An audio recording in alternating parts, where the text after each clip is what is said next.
মাহৰ পবিত্ৰ অশোকাষ্টমীত আমি মানুহে যেনেকৈ নৈৰ ঘাটলৈ গৈ নৈৰ বুকুত নামি পেলাই আমি আজি স্নান কৰোঁ ঠিক বাবা ভোলানাথে আজি এই পবিত্ৰ অষ্টমীৰ দিনটোত ইয়াত আহি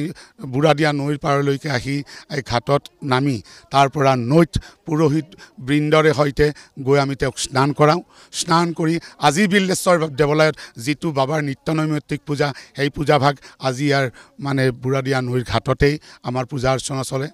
ইয়াৰ ভক্তগণক বিশেষভাৱে আমি ধন্যবাদ এই কাৰণেই দিম যে প্ৰতি বছৰে তেখেতসকলে আহি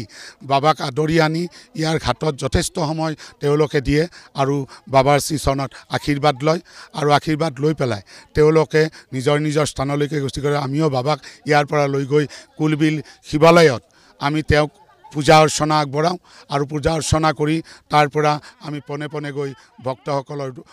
পদূলিয়ে গৈ আমি বাবাক লৈ ফুৰাওঁ ভক্তসকলে আহি নিজেই বাবাক দৰ্শন কৰে আৰু কিছু পৰিয়ালক আমাক নিমন্ত্ৰণ জনায় আমাক নহয় বাবাক নিমন্ত্ৰণ জনায় আৰু বাবাৰ নিৰ্দেশপনে আমি তেখেতসকলৰ ঘৰলৈকে যাওঁ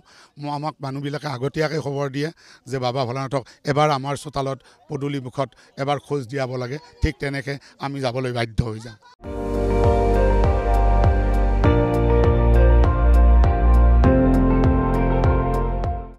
আপুনি চাই আছে ND24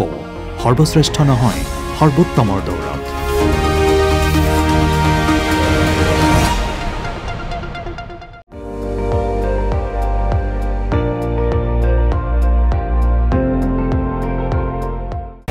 আপুনি চাই আছে ND24 সৰ্বশ্ৰেষ্ঠ নহয় সৰ্বোত্তমৰ দৌৰত